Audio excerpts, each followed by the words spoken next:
"A story, Beach?" asked Nigel, sounding a bit confused. The horse nodded and suggested that Nigel must have been drawn there because he is a story writer. People and creatures who come to the beach are drawn here because they have a strong ability to create, and because they have powerful imaginations, suggested the horse. Some say they feel the beach is calling to them. "Yes, I understand what you're saying," replied Nigel. "I know exactly what you mean."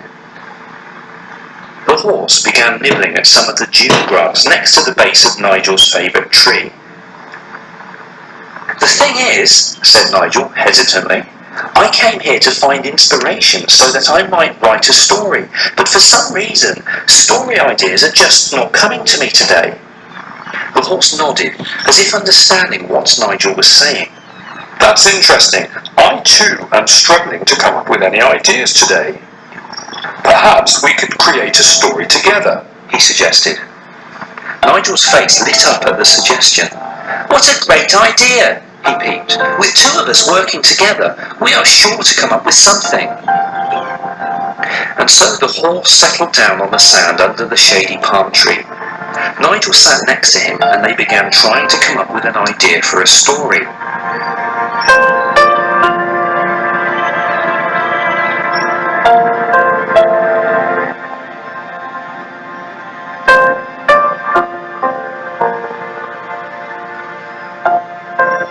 Half an hour later, the boy and the horse were still sat there on the sand under the shade of the palm tree.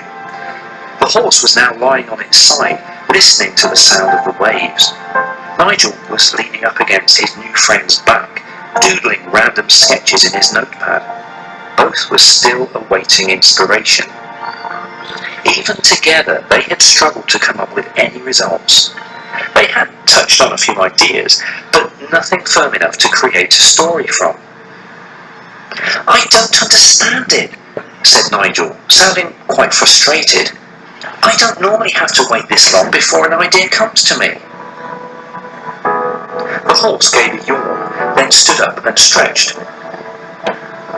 "Perhaps if we had a change of scenery, it might help," he suggested. Nigel nodded, climbing to his feet. "Shall we go for a walk?" he asked. "Why walk when we can gallop?" replied the horse. "You can ride on my back if you would like to." The sides of Nigel's mouth suddenly sprang upwards, forming a big grin. "What, really?" he asked excitedly. The horse nodded. "Of course," he replied. "I'm a horse, it's what I do." "Wow," gasped Nigel. "Yes, please."